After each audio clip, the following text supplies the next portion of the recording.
ஒரு மகிழ்ச்சியான செய்தி. இதயம் நலனையின் விலை லிட்டருக்கு ரூபாய் 105 குறைஞ்சிருக்கு. செப்டம்பர் 2023ல 1 லிட்டர் இதயம் நலனையின் அதிகபட்ச விலை ரூபாய் 503. ஆனா இப்ப 1 லிட்டர் இதயம் நலனையின் விலை ரூபாய் 398 மட்டும்தான் தமிழ்நாட்டுல.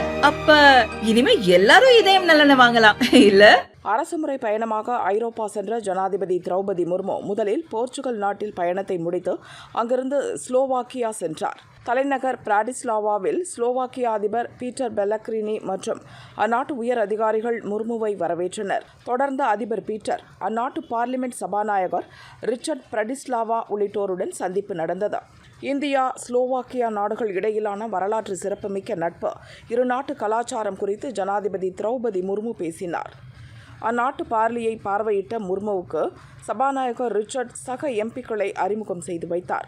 ஸ்லோவாக்கியாவில் இந்திய கலை கலாச்சாரம் சிறப்பாக விளங்குவது குறித்தும் இந்திய கலைஞர்களின் படைப்புகள், நாடகங்கள் அந்நாட்டில் வரவேற்பை பெற்றுள்ளது பற்றியும் அதிபர் பீட்டர் முர்முவிடம் விளக்கினார்.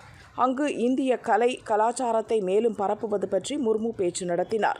மும்பையில் மே மாதம் நடக்கவுள்ள சர்வதேச ஆடியோ விஷுவல் பொழுதுபோக்கு மாநாட்டில் பங்கேற்கும்படி ஸ்லோவாக்கிய பிரதிநிதிகளுக்கும் கலைஞர்களுக்கும் அழைப்பு விடுத்தார்.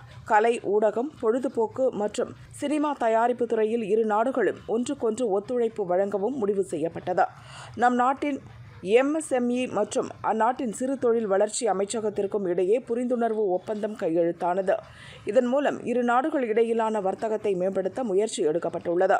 ஸ்லோவாக்கியா அரசின் அழைப்பை ஏற்று எங்கள் நாட்டிற்கு இந்திய ஜனாதிபதி திரௌபதி முர்மு வந்ததில் மகிழ்ச்சி.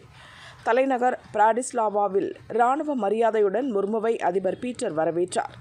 29 ஆண்டுகளுக்கு பின் இந்திய ஜனாதிபதி ஒருவர் ஸ்லோவாக்கியா வருகை தந்தது இரு நாட்டு உறவை மேலும் வலுப்படுத்தும் என அந்நாட்டு அரசு தெரிவித்துள்ளது.